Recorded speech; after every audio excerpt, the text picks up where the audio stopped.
Ils vont envoyer un djinn qui va mettre la sorcellerie dans la tête.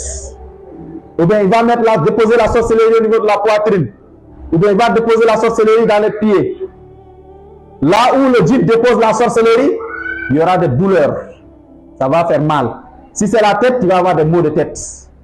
Mais si tu fais des analyses, on dit que tu n'as pas, tu n'es pas malade, tout est normal. À mon ben problème. Alors que tu as des problèmes. Parce que c'est la machine qui ne voit pas le mal. Tout ce qui est mystique est inconnu par la médecine moderne. Ils vont dire que tu n'as rien, alors que tu souffres. Pourquoi? Parce que c'est une maladie qui est paranormale, qui est anormale. Ça, c'est la sorcellerie déposée dans le corps. Mais si le djinn dépose la sorcellerie dans le corps, lui, il va protéger la sorcellerie. Là où la sorcellerie est, le djinn il va protéger la sorcellerie là-bas. Maintenant, quand on soigne la personne, plus la sorcellerie se détruit, la personne va s'affaiblir. Parce que la sorcellerie est dans le corps. Maintenant, quand ça se détruit là, ça s'affaiblit. Plus ça se détruit, plus ça t'affaiblit. Plus ça se détruit, plus toi-même ça va t'affaiblir. C'est pour ça ceux qui sont plus victimes des maladies mystiques là, depuis leur enfance, la sorcellerie qui est là depuis ton enfance, ou bien les djinns qui sont là depuis ton enfance, quand on les traite, quand on fait la lecture, quand on fait le captage, quand on fait la hijama, quand le mal se détruit, la personne va tomber malade. Il va piquer une maladie. Pourquoi? Parce que la sorcellerie, quand ça part, ça t'affaiblit. Voilà, ça a duré avec toi, donc ça va t'affaiblir. Ça, c'est la sorcellerie déposée dans le corps. Et la solution de ça, c'est quoi? C'est la hijama, la ventouse.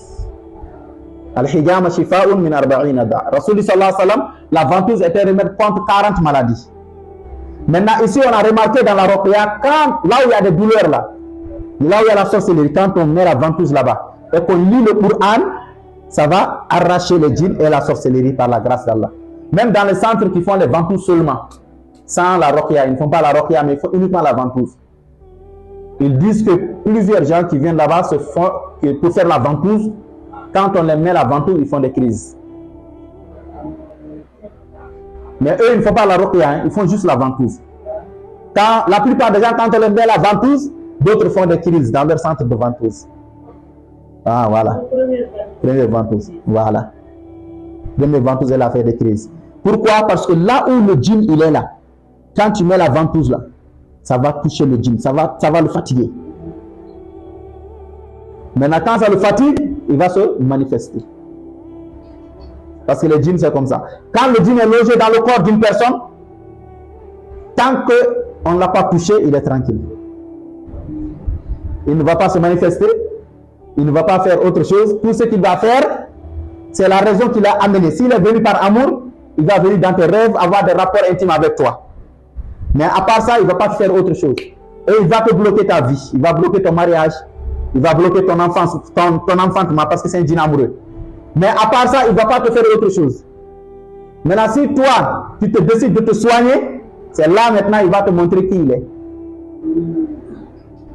Tant que tu n'as pas décidé de te soigner, il est tranquille.